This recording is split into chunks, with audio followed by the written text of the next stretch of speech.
আজকের মুভিটা স্ক্রিনে চলবে কম, তোমার ব্রেন নিয়ে খেলবে বেশি। 2024 সালে একটা ব্ল্যাক অ্যান্ড হোয়াইট সিনেমা।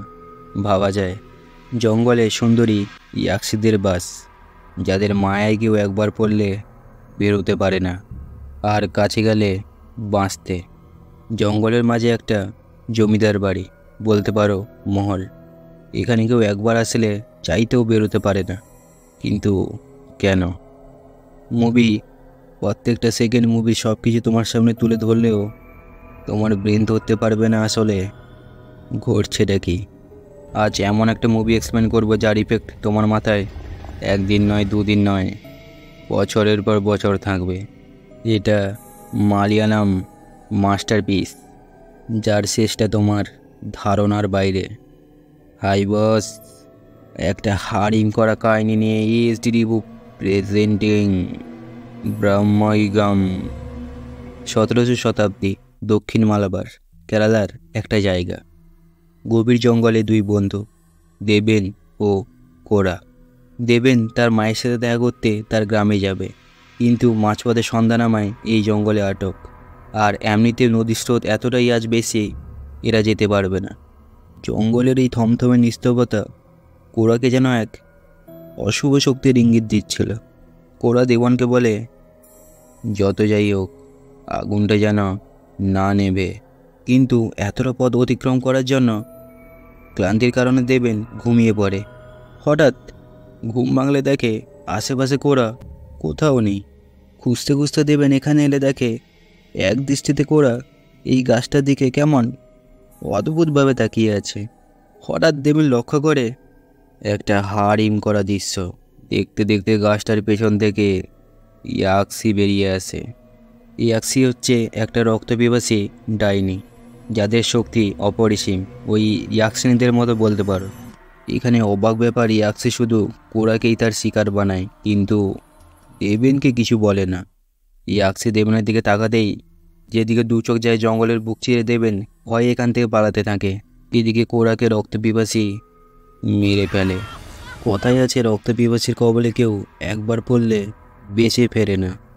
তাহলে দেবেন কি করে বেঁচে গেল? এই ভয়ানক রাত পেরিয়ে সকাল নামে। দেবেন দেখে আগের দিনের থেকে এখন নদীর স্রোত আরও তীব্র। দেখা যায় দেবেনের সামনে একটা ঝিঝি পোকাকে ঘুরে বেড়াতে। খাবারের জ্বালায় দেবেন এদিক ওদিক ঘুরতে ঘুরতে হঠাৎ জঙ্গলের এখানে এলে দেখে এই বাড়ি, বা মহল বলতে পারো। দেখে মনে হচ্ছে বাড়িটা কোনো জমিদারের, বেশ পুরনো। মনে হয় না এখন কেউ এখানে বাস করতে পারে। দেবেন এখানে এসে এদিক ওদিক খুঁজে একটা নারকেল পেলে ওটা খেতে লাগে। হঠাৎ একটা আওয়াজে পিছন ঘুরে তাকালে দেখে এই লোকটা দেবেনকে বলে, তুমি এখানে এসছো কেন? আসলে আমি নদী পেরোতে পারিনি, তাই চলে এসছি এখানে। আমি জানতাম না যে এখানে কেউ থাকে। বুঝলাম। সবাই এখানে এলেই একই কথাই বলে, এখানে কেউ একবার এলে বাইরে বেরোতে পারে না। বাড়ির ভিতর থেকে একজন জিজ্ঞেস করে, কে কে এসছে? এ কথায় লোকটা এখানে আসে। আর দেবেনও। অনেক দিন পরে একটা অতিথি এলো। তুমি কে? আগে আমি দেবেন। রাজার দরবারে আগে গান করতাম, ওখানে যুদ্ধ শুরু হয়, আমি ভয়ে পালিয়ে এসেছি। নদীতে স্রোত বেশি হওয়ার জন্য বেরোতে পারিনি, তাই এখানে চলে এসেছি। ও, তুমি গায়ক? আমার দিকে তাকাও। ইনি হচ্ছে জমিদার কুরমন পুট্টি। কুরমন দেবেনকে একটা গান করতে বলে। দেবেনের গান শুনে কুরমন খুশি হয়ে বলে, বা বেশ ভালো গান করো তো। আজ এখানে খেয়ে নিও, থেকে যাও, আমি যখন বলবো গান শুনিও। এতে দেবেন বলে, না আমি থাকতে পারবো না, আমার মা আমার জন্য অপেক্ষা করছে। অবাধ্য হচ্ছে যে। কুরমন যা চায় ওটা পায়। একে বুঝিয়ে দাও ভালো করে, রান্নাঘরের পাশে একটা কক্ষ দিয়ে দাও একে থাকার জন্য। ঠিক আছে, আমি থেকে যাচ্ছি। বাড়িটা দেখে মনে হচ্ছিল যেন কয়েকশো বছর কেউ এখানে আসেনি, কেউ এখানে বাস করে না। এই লোকটা এখানে রান্না করে। রাঁধুনি দেবেনকে রুম দেখানোর সময় বলে, 600 বছর আগে কুরমনপুট্টির বংশধরেরা এখানে এসেছিল, আর তখন থেকেই এরা এখানে আছে। এটা বাড়ির দক্ষিণ ভাগ, এই দিকে যেও না। একটা সায়রি ছিল, সোনালেবে এই বাড়ির দক্ষিণ দিকে গিয়েছিল, তারপর থেকে ওকে দেখা যায়নি। আর শোনো, এখানে অনেক আওয়াজ শুনতে পাবে, যেটা তুমি জীবনেও শোনোনি। কান দিও না। রাতে দেবেন কুরমনকে ভগবানের গান শোনালে কুরমন ঘুমিয়ে পড়ে। রাঁধুনি দেবেনকে খাবার দিয়ে গেলে রাঁধুনি বলছে কারণ মুভিতে এই লোকটার কোনো নাম বলা হয়নি তাই।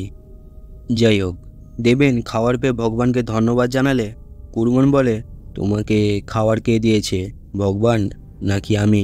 ধন্যবাদটা কাকে জানানো উচিত? না মানে কি না মানে? ক্ষমা করে দিন, আমার ভুল হয়ে গেছে। রাঁধুনিকে দেখা যায় সিঁড়ি বেয়ে কারোর জন্য খাবার নিয়ে যেতে। রাতে দেবেন বাথরুম করতে এলে দেখে এতগুলো কবর, যেন সদ্য কেউ দিয়ে গেছে। ভয়ে বাড়িতে ছুটে এলে চেন টানার আওয়াজ ছাদ থেকে দেবেনের কানে আসে। আওয়াজটা অনুসরণ করে দেবেন উপরে এলে দেখে এই চেন। দরজার উপরে এই চেন দিয়ে কাউকে যেন বেঁধে রাখা হয়েছে। এইসব দেখে ভয়ে দেবেন তাড়াতাড়ি করে নিচে পালিয়ে আসে। সকালে দেবেন দেখে কুরমনকে পাশা নিয়ে খেলতে। এতে দেবেন কাছে গিয়ে বলে, আমি জানি, আমি আগে ওখানে খেলেছি এই খেলা। আচ্ছা বসো দেখি, কিন্তু আমি তো নিচু জাতের মালিক। আরে বসবে তো, আমি এসব মানি না। আচ্ছা বসছো যখন, খেলতে তো তোমায় হবে, কিন্তু এমনি এমনি তো খেলা হবে না, কিছু বাজি রেখে তোমায় খেলতে হবে। কিন্তু মালিক, আমার কাছে তো এই ধুতি ছাড়া আপনাকে দেওয়ার মতো আর কিছুই নেই। আছে তো তোমার সময়, যদি তুমি যেত তাহলে এখান থেকে যেতে পারো, আর যদি আমি জিতি তাহলে আজীবন আমার সেবা করতে হবে। কিন্তু মালিক, সময়কে কিভাবে আমি বাজি রাখবো, আর আজীবন তো এখানে আমার দ্বারা থাকা সম্ভব নয়। কুরমন এইভাবে ছল করে দেবেনের সাথে পাশা খেলা শুরু করে। দেবেন এখানে জিততে গিয়েও হেরে যায়। এখানে অবাক করা একটা বিষয় দেখা যায়, কুরমনের একটা ইশারায় পাশার চালটা পাল্টে যায়। কিন্তু এটা কি করে সম্ভব? রাঁধুনি বলে, কি ব্যাপার, আজকাল গানের সাথে সাথে পাশাও খেলছো নাকি ওই মিথ্যেবাদী শয়তানের সাথে? এসব কি বলছো তুমি? উনি খুব ভালো মহাজ্ঞানী ব্রাহ্মণ মানুষ। ও তাই? রাতে দেবেন একটা জিনিস দেখে খুবই অবাক হয়, কুরমন মাংস খাচ্ছে। কিন্তু দেবেনের যতদূর জানা কুরমন তো ব্রাহ্মণ। আরে খেয়ে নাও, না হলে তোমার মা পারো চিন্তা করবে। এখানে অবাক বিষয় হচ্ছে দেবেন কোনোদিন বলেনি তার মায়ের নাম কি, কিন্তু কুরমন জানলো কিভাবে? আচ্ছা তোমাকে কি ওই রাঁধুনি কিছু বলেছে? আগে একটা ছন্দবাদী ছিল ঠিক তোমার মতো, ওই রাঁধুনি ওকে ভুলভাল বুঝিয়ে পাগল করে দিয়েছে। ও আমার জন্য অসহ্য হয়ে উঠেছিল এক সময়, তাই আমি নিজেই ওকে মেরে ফেলেছি। এই সময় রাঁধুনি এখানে আসায় কুরমন তার জন্য খাবার নিয়ে আসতে বলে। রাঁধুনি পুরো ঘ্যাম নিয়ে বলে, খাবার নেই, 4বার খেলে তো আবার কি? দেবেন রাঁধুনির এই রূপ দেখে অবাক হয়, কারণ এত বড় সাহস, সে মালিকের সামনে এইরকম কথা বলছে। কি? অতিথির সামনে এত বড় অপমান? মাথা নিচু কর। রাঁধুনি কথা না শুনলে পুরো বাড়িটা হঠাৎ কাঁপতে থাকে। আর এই প্রদীপটা নিমতে কুরমনের একটা হাতের ইশারায় রাঁধুনিকে এইভাবে গলা টিপে ধরে। কিন্তু এটা কিভাবে সম্ভব? কুরমন কি আদৌ কোনো মানুষ? এটা ছিল রাঁধুনির জন্য একটা ওয়ার্নিং। দেবেন তাড়াতাড়ি করে এখানে এসে বলে, আচ্ছা উনি কে? উনি আমার মায়ের ব্যাপারে জানলেন কিভাবে? আর এসব কেমন, এসব এসব কি? ওর ব্যাপারে জানার আগে এই মহলের ইতিহাস জানতে হবে তোমায়। কুরমনপুট্টির বাবা হচ্ছে চুরমনপুট্টি। আজ থেকে কিছু বছর আগে চুরমনপুট্টি তার তন্ত্রবিদ্যার দ্বারা দেবী ভারাইকে প্রসন্ন করে, যে দেবীকে তান্ত্রিকরা তাদের কোনো খারাপ উদ্দেশ্য পূরণ করার জন্য আরাধনা করে থাকে। দেবী ভারাই চুরমনপুট্টিকে একটা জাদুর পেটি দেয়, যেটার মধ্যে ইচ্ছাশক্তি সম্পূর্ণ বিশাল শক্তিশালী এক জাতক ছিল, যে চুরমনপুট্টির সব ইচ্ছে পূরণ করবে। কিন্তু কথায় আছে না, অতি লোভ বীজ হয়ে কাজ করে। চুরমন এই বরদান পাওয়ার পর দিনের পর দিন জাতকের উপর অত্যাচার শুরু করে। একদিন চুরমন মদ্যপ অবস্থায় থাকাকালীন, আমার মুখের দিকে দেখো, নরক দেখতে পাবে। আর ওই দিন মদ্যপ অবস্থায় থাকার জন্য চুরমনপুট্টি ওটাই করে। আর জাতক এই সুযোগে চুরমনপুট্টির আত্মা খেয়ে নেয়। স্বাধীন হওয়ার পর জাতক চুরমনপুট্টির পরিবারের সবাইকে নির্মমভাবে মেরে ফেলে। তারপর অনেক তান্ত্রিক আসে জাতককে আটকাতে, কিন্তু সবাই মারা যায়। এরপর চুরমনপুট্টির শেষ বংশধর কুরমনপুট্টি আসে জাতককে নিয়ন্ত্রণ করতে। এতে দেবেন বলে, হ্যাঁ আমি ছাদে দেখেছিলাম কাউকে চ্যানে বাঁধা আছে। তুমি ঠিক বলেছ। রাতে দেবেন হারিম করা একটা দৃশ্য দেখে। ইয়াক্সি এই মহলে কুরমনপুট্টির সাথে ঘনিষ্ঠ অবস্থায়, যে রক্তপিপাসীর বসে সবাই থাকে, সে কুরমনপুট্টির সাথে এই অবস্থায়। এটা নিয়ে 2বার দেবেন ইয়াক্সির দেখা পেল, কিন্তু ইয়াক্সি প্রথমবারের মতো এইবারও দেবেনের কোনো ক্ষতি করল না। সকালে দেবেন ভীত অবস্থায় রাঁধুনিকে তার সাথে পালাতে বললে রাঁধুনি দেবেনের কোনো কথাই কান দেয় না। রাঁধুনিকে এখানে দেখে মনে হচ্ছিল রাঁধুনি যেন এসব আগে থেকেই জানে। দেবেন সামান্য কিছু জিনিস গুছিয়ে এখান থেকে পালাতে গেলে সামনে কুরমন। আমি আমার মায়ের কাছে যেতে চাই, আমাকে যেতে দিন। কিন্তু তুমি এত বৃষ্টিতে যাবে কি করে? কুরমনের এই কথায় হঠাৎ বাইরে প্রবল বেগে বৃষ্টিপাত শুরু হয়। কিন্তু এটা কিভাবে সম্ভব? এই তো একটু আগে মেঘ পরিষ্কার ছিল, কিন্তু এখন বৃষ্টি কিভাবে? রাতে রাঁধুনি দেবেনকে এখানে নিয়ে আসে মদিরা খাওয়াতে। মদিরা হচ্ছে একটা মদ্যপ পদার্থ। রাঁধুনি বলে খেয়ে নাও, তোমার কষ্ট কম হবে। দেবেন বলে তুমিও খাও, তোমার একটু কষ্ট কম হবে। দেবেনের এ কথায় রাঁধুনি মানা করে দেয়। রাতে দেবেনের ঘুম ভাঙে চ্যান টানার আওয়াজে। কেউ যেন আশেপাশে ঘুরে বেড়াচ্ছে। চোখ খুলতেই দেখে এই বিকট ভয়ানক জীবকে। তাহলে এটাই কি জাতক? এটা দেবেনের স্বপ্ন ছিল। বৃষ্টি যেন থামার নামই নিচ্ছে না। দেবেন দেখে রাঁধুনি কবর খুঁড়ছে। তাহলে এরা কি আমাকে মেরে ফেলতে চায়? দেবেন এসব দেখে এখান থেকে ভয়ে পালাতে গিয়েও পারে না, কারণ প্রচণ্ড পেটে যন্ত্রণা আর রক্তবমি দেবেনকে আবার কুরমানপুরটির পায়ে এনে ফেলে। হ্যাঁ, একটু খেয়াল করে দেখো, দেবেন কিন্তু এতদিন না চাইতেও কুরমানপুরটির পায়ের তলায় ছিল। কি আমাকে না জানিয়ে চলে যাচ্ছ? দেবেন রাঁধুনিকে বলে আমি আজ এত চেষ্টা করেও বেরোতে পারলাম না।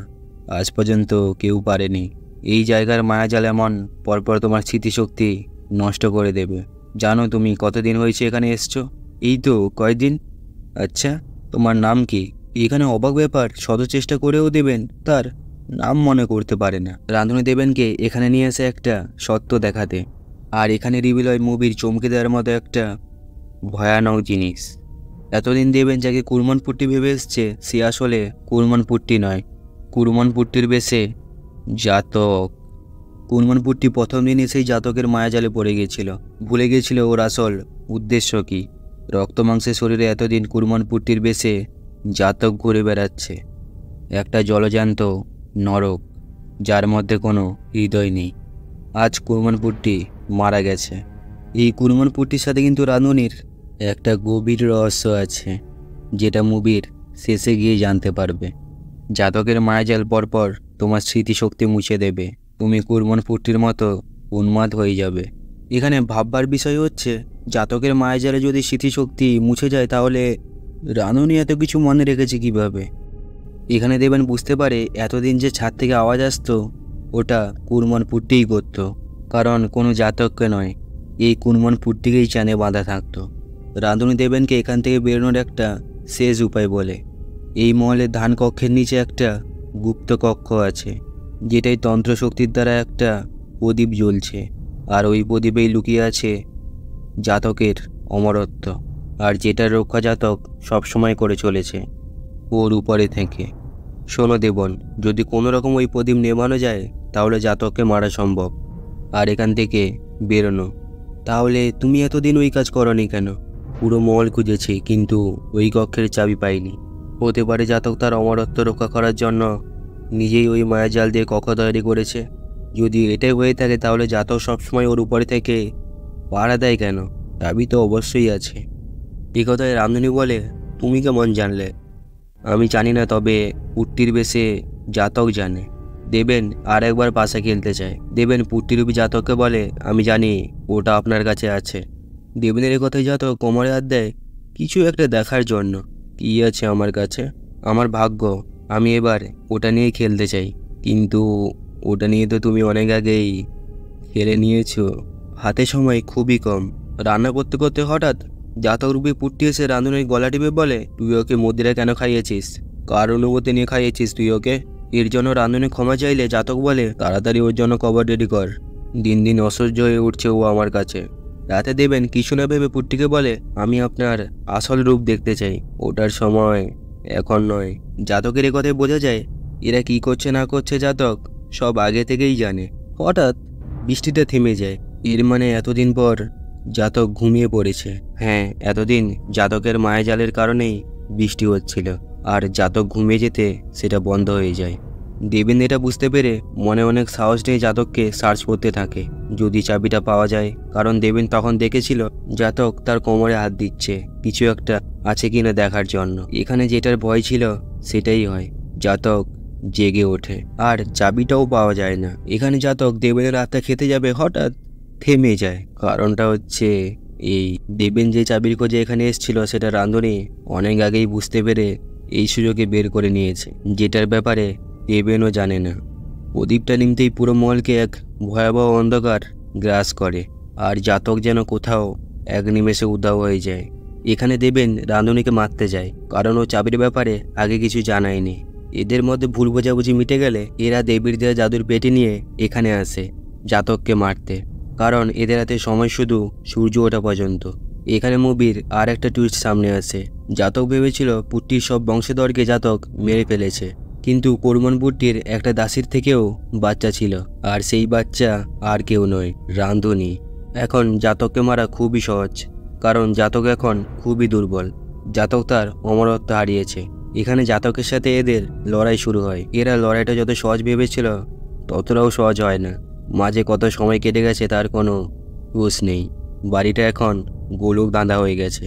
জাতক কুরমন পুট্টির রূপে রাঁধুনির ব্রেন নিয়ে খেলতে শুরু করে, যেমনটা ওর পূর্বপুরুষের সাথে করেছিল। রাঁধুনি বলে, বোকা পেয়েছো নাকি? আমাকে আমার পূর্বপুরুষের মতো ভেবেছ? রাঁধুনির এই কথায় হঠাৎ জাতক রাঁধুনির উপর হামলা করে দেয়, কিন্তু এখানে দেবেন চলে এসে জাতকের মাথায় এইভাবে একটা ছুরি বসিয়ে দিতে রাঁধুনিকে দেখা যায় জাতকের হাত থেকে এই আংটিটা বের করতে। অদ্ভুত তো, জাতককে না মেরে এই আংটি বের করছে কেন? জাতক এটা দেখে বলে, ওই শক্তি অভিশাপ, ওটা পাওয়ার অধিকার তোমার নেই। এখানে প্রথমবারের মতো মুভিতে জাতককে দেখানো হয়, যেটা ঠিক এই রকম। জাতককে দেখে রাঁধুনি বলে, এখন থেকে আমি তোর মালিক। এই বলে রাঁধুনি আংটিটা পড়তে গেলে দেবেন বাধা দেয়। এখন জাতকের চোখে মুখে এক অদ্ভুত মৃত্যু ভয়। রাঁধুনি দেবেনের কথা না শুনে আংটিটা পড়তে গেলে এদের মধ্যে লড়াই শুরু হয়। দেবেন কোনো রকম রাঁধুনিকে মেরে হাতে আংটিটা নিয়ে এটা বোঝার চেষ্টা করে আসলে এখানে ঘটছেটা কি। আর এরই মধ্যে কামরায় আগুন লাগার জন্য পুরো ছাদটা ভেঙে পড়ে, কিন্তু দেবেন কোনো রকম বেঁচে বেরিয়ে আসে। জানা নেই কত রাত, কত দিন, কত বছর দেবেন ওই নরকে বন্দি ছিল। হঠাৎ এখানে রাঁধুনি এই অবস্থায় এসে দেবেনকে মারতে থাকে, আর একটা সময় ভয়ে থেমে যায়। সব সময় যে হিরো জিতবে এর তো কোনো মানে নেই, ভিলেনও তো জিততে পারে। দেবেন সবসময় কানের দুলটা বাম পাশে পড়ে, কিন্তু এখানে তো ডান পাশে পড়েছে। হ্যাঁ, বুঝতে পেরেছো নিশ্চয়ই, এটা দেবেন নয়, এটা হচ্ছে জাতক। দেবেন তো এখানে মরে পড়ে আছে। রাঁধুনি এখান থেকে ভয়ে পালাতে গেলে ইংরেজরা রাঁধুনিকে মেরে ফেলে। বুঝতে পারছো সময়টা কতটা কেটে গেছে? মুভির কাহিনী তো এখানে শেষ হয়, কিন্তু রেখে যায় অনেকগুলো না বলা রহস্য, যেগুলো আমি এবার এক্সপ্লেন করব। আর তার আগে একটা কথা, এতদূর যে আমার ভিডিওটা দেখলে তাকে মন থেকে বলছি বস, অনেক অনেক লাভ ইউ তোমায়, আর অনেক অনেক থ্যাঙ্কস এতদূর ভিডিওটা দেখার জন্য। আর শেষের এই এক্সপ্লেনটা শুধু তোমার জন্যে। তো চলো শুরু করা যাক। প্রথমেই আসা যাক ইয়াক্সির কথায়। কেরালার লোককথা অনুযায়ী ইয়াক্সি তখনই হয় যখনই কেউ কুমারী মেয়েকে মেরে ফেলে, তার কোনো একটা অসম্পূর্ণ ইচ্ছে থাকাকালীন। আর সেই পরে ইয়াক্সি হয়ে জঙ্গলে ঘুরে বেড়ায়। কথায় আছে ইয়াক্সির কপালে কেউ একবার পড়লে মৃত্যু নিশ্চিত। তাহলে প্রশ্ন হচ্ছে, ইয়াক্সি শুধু কোরাকে মারল কেন, দেবেনকে কেন নয়? কারণ ইয়াক্সি প্রথম থেকেই জাতকের বসে ছিল, বা হতে পারে ইয়াক্সি জাতকের প্রেমিকা। কারণ মুভিতে একটা সময় দেখানো হয়েছে ইয়াক্সিকে জাতকের সাথে ঘনিষ্ঠ হতে। মনে আছে দেবেন যখন নদীর স্রোত দেখতে ঝর্ণার পাশে গিয়েছিল, শুধুমাত্র একটাই পোকা দেবেনের আশেপাশে ঘুরছিল। আসলে জাতকের এলাকায় আসার পর জাতকের নজর দেবেনের উপর পড়ে, আর জাতক ঠিক করে দেবেনকেই তার পরের শিকার বানাবে। তাই ইয়াক্সি কোরাকে মেরেছিল, দেবেনকে নয়। আর জাতক এই পোকার সাহায্যে সবসময় দেবেনের উপর নজর রাখছিল। কারণ একটু মনে করে দেখো, জাতক একটা সময় বলেছিল দেবেনকে নাকি ওর ছন্দবাদীর মতো দেখতে। ছন্দবাদী বলতে ছন্দ মিলিয়ে একটা কবিতা বলে হাসানো, ওই শায়রি বলতে পারো। মুভিতে দেখানো হয় দেবেন যখন প্রথম মহলে চৌকাটা পেরোলো তখন এই মাকড়সার জালটা অসম্পূর্ণ ছিল, আর যখন জাতকের সাথে পাশা খেলায় হেরে যায় তখন এই মাকড়সার জালটা সম্পূর্ণ ছিল। এর মানে মুভিতে বোঝানো হয়েছে দেবেন যখন প্রথম চৌকাটা পেরোয় তখন জাতক দেবেনকে তার মায়াজালে ধীরে ধীরে জড়াতে থাকে, আর যখন দেবেন পাশা খেলায় হেরে যায় তখন মাকড়সার জালটা সম্পূর্ণ ছিল। এর মানে বোঝানো হয়েছে দেবেন এখন সম্পূর্ণভাবে জাতকের মায়াজালে বন্দী। তাই তো মুভির একটা সিনে দেখানো হয়েছে দেবেন পালাতে গিয়েও পালাতে পারে না, কারণ জাতকের মায়াজালে একবার কেউ প্রবেশ করলে মৃত্যু ছাড়া বেরোনোর আর কোনো পথ নেই। মুভিতে প্রথম থেকেই কুরমন পুট্টির ক্যারেক্টারকে ডিরেক্টর একটু আলাদাভাবেই দেখিয়েছে। যাতে এটা বোঝা যায় কুরমানপুট্টির মধ্যে কিছু তো একটা সমস্যা আছে। আর এর জন্য আমি কুরমানপুট্টির ক্যারেক্টারটাকে একটু আলাদাভাবে দেখানোর জন্য কুরমানপুট্টির ভয়েসটা একটু আলাদাভাবে তুলে ধরেছি। মুভিতে বলা হয়েছে কুরমানপুট্টি একটা মহাব্রাহ্মণ, কিন্তু এই যে ব্রাহ্মণের থেকে সবসময় আলাদা কাজই করেছে। ভগবানের নামে ঘৃণা করা, মাংস খাওয়া, এগুলো তো কোনো ব্রাহ্মণের লক্ষণ নয়। রাঁধুনিকে সবসময় মুভিতে ফুল অ্যাটিটিউডে চলতে দেখা গেছে, কারণ রাঁধুনি জানতো এটা ওর বাবার মহল, কোনো জাতকের নয়। রাঁধুনি যেহেতু কুরমানপুট্টির বংশধর ছিল আর রক্ততে ও একটা ব্রাহ্মণ, তাই মুভিতে একটা সিনে দেখা গেছে দেবেন যখন রাঁধুনিকে মদ খেতে বলে রাঁধুনি তখন মানা করে দেয়, কারণ কোনো ব্রাহ্মণ এসব কোনো দিন ছুঁয়েও দেখে না। এখনকার গ্যারেন্টি দিতে পারবো না। তোমরা একটা জিনিস লক্ষ্য করেছো, দেবেন যখন এখানে আসে পরপর ওর স্মৃতি জাতকের মায়ের জন্য মুছে যাচ্ছিল। তাহলে তোমরা বলতে পারো রাঁধুনির স্মৃতি কেন মোছেনি? কারণ জাতক কোনোদিন বুঝতেই পারেনি রাঁধুনির এখানে আসার আসল উদ্দেশ্য কি। রাঁধুনি শুধু এতদিন চুপচাপ ছিল কারণ ও জানতো না এই রুমের কোনো চাবি আদৌ আছে কিনা। মুভিতে যখন প্রথম জাতককে দেখানো হয় তখন জাতক অন্যরকম দেখতে ছিল, আর শেষে যখন আসল জাতককে দেখানো হয় তখন জাতক অন্যরকম ছিল। এবার প্রশ্ন হচ্ছে দুই ধরনের জাতক কেন দেখানো হয়েছে? দেখো, রাঁধুনি যখন মহলের ইতিহাস দেবেনকে শোনাচ্ছিল তখন যে ছবি আমরা দেখতে পেয়েছি ওটা ছিল দেবেনের কল্পনার মধ্যে, আর তেমনই জাতকটা ছিল দেবেনের স্বপ্নে। তোমরা একটা কথা ভাবো, আমাদের যখন কেউ কোনো ঘটনা বা কোনো গল্প বলে তখন আমরা ওই ঘটনা অনুযায়ী আমাদের মনের ভেতরে একটা কল্পনা করতে থাকি। ওই ঘটনার মতো আমরা আমাদের মনে একটা ইমাজিনেশন তৈরি করি। আর নদীর স্রোতটা হতে পারে জাতকের একটা মায়াজাল, কারণ যে এতদিন বৃষ্টি করাতে পারে তার কাছে এটা সামান্য ব্যাপার। এবার জাতক তো ইচ্ছা শক্তি ছিল, সে তো চাইলে মহলটাকে রাজমহল করতে পারত, কিন্তু মুভিতে ভাঙা মহল দেখানো হয়েছে কেন? কারণটা হচ্ছে জাতকের খারাপ শক্তি, আর এই মহলটা হচ্ছে তারই উদাহরণ। মুভিতে প্রথম থেকেই বিভিন্ন সময় জাতকের হাতে এই আংটিটা দেখানো হয়েছে, কিন্তু তখন এতটা কিছু মনে হয়নি, কিন্তু মুভির শেষে আংটিটাই সব থেকে বড় হয়ে যায়, যেটার জন্য এত কিছু। আর রাঁধুনি তার পরিবারের প্রতিশোধ নেওয়ার জন্য প্রথম থেকেই এই আংটির পেছনেই পড়েছিল। দেবেন তো অ্যাক্সিডেন্টালি এখানে মারা গেছে, না হলে কাহিনিটা আজ অন্যরকমই হতো। জাতক নতুন শরীর পাওয়ার পর দুলটা ভুল কানে পড়েছিল, কারণ জাতক তার পুরনো শরীর এখনও ভুলতে পারেনি, না ভুলতে পেরেছে পুরনো শরীরের অভ্যাস। তো বস, মুভির রহস্যগুলো আমি ভালো করে এক্সপ্লেন করে দিলাম, আর হতে পারে আমি কোনো না কোনো জিনিস মিস করে গেছি এখানে। তো এক্সপ্লেনের সাথে মুভির ফ্যাক্টসগুলো কেমন লাগলো অবশ্যই জানিও, আর যদি ভালো লাগে চ্যানেলটা একটু সাবস্ক্রাইব করে দাও, পাশে থাকো। আর সবশেষে একটা কথা বলতে চাই, ভালো থেকো।